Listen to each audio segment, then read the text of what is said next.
YouTube, what's going on? If you are new here, my name is Roger. I own a company called QVO Tactical, and we film videos throughout the week of what we got going on in the shop.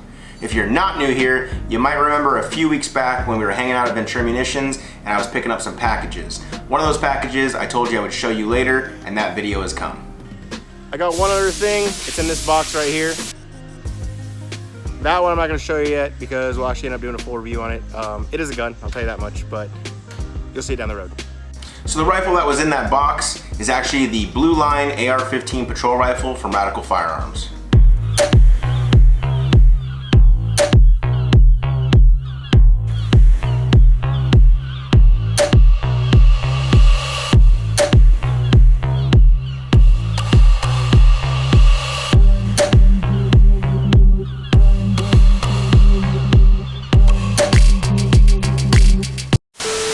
So before we get into this review, I want to give you guys full disclosure. During SHOT Show in January this year, I met up with the guys from Radical Firearms, and they knew about my background here in Las Vegas with the local police department, Las Vegas Metro, and they wanted to get my opinion on their Blue Line rifle that they have coming out for law enforcement. I told them I would definitely be interested in checking it out, so they actually sent me out one to do this review. They're not paying me for this review, however, I did want to let you guys know that it was sent out to me. I did not purchase the rifle, even though when I get to the price point on this, I think you guys are going to like it.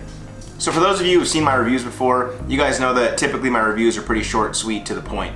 I don't really go crazy about specs since you can just go to the website and look them up and it's kind of boring to some.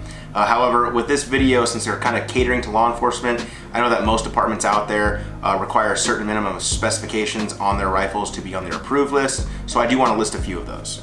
The Blue Line Patrol Rifle from Radical Firearms is an AR-15 with a 16-inch barrel. The barrel finish is melanite. It's a 1-in-7 twist. It's chambered in 5.56 with a mid-length gas system.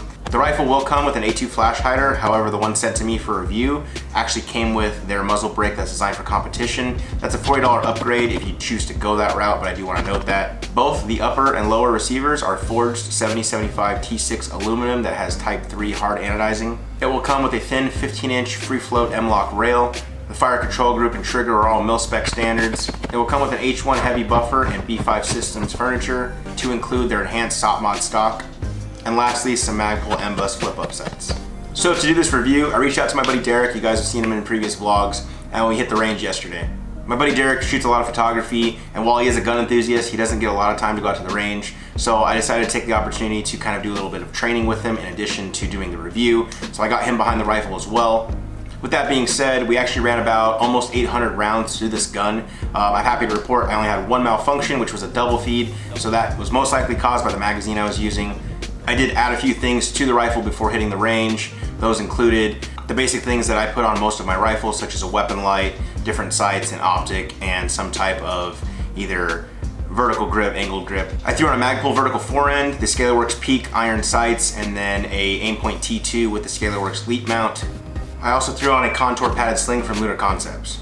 The reason I put these accessories on this rifle was because that's what I would typically carry in a patrol setting, so I wanted to keep the review as accurate as I could and use the same accessories I would be using in the field.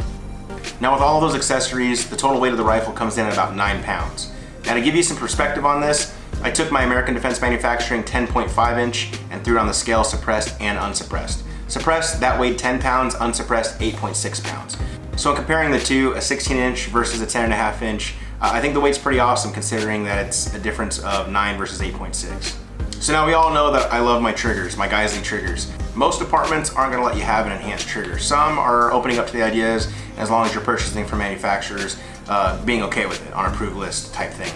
However, from my understanding, most departments want everything to be mil-spec and stock. So out on the range, I ran drills just like I would with any other trigger, and I want to show you guys some of the build drills that we ran. You're still able to run a stock mil-spec trigger just as smooth. Derek, like I said, doesn't get a lot of time to go to the range, so I ran him through some drills, and we practiced some cadence drills, which led to doing build drills, and he was just nailing it, going through and having a good time. 1 and 2 and 3. 1 and 2 and 3. 1 to 3. 1 to 3. 2, 3, 4, 5, 6.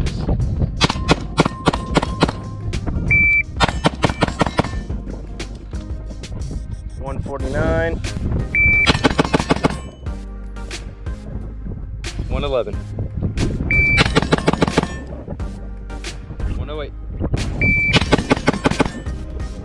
120.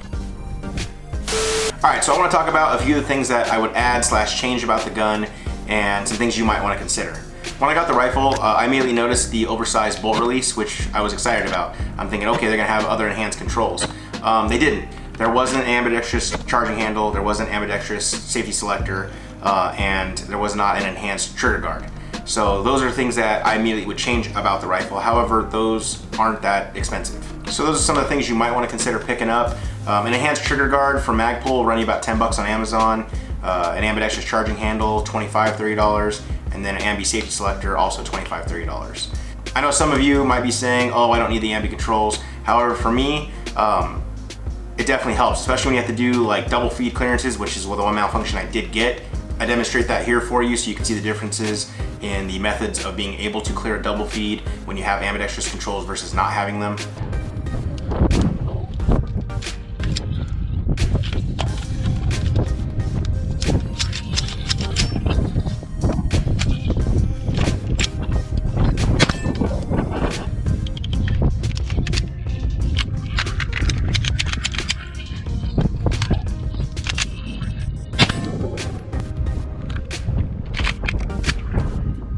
And now the enhanced trigger guard. Some of you might be saying, oh, it's not necessary. For me, it definitely is, especially on days like this. I remember in my patrol rifle class, which was a 40-hour class, how torn up my middle finger knuckle was from having to bring the gun up every single time and having that little cavity there that just tore into my hand.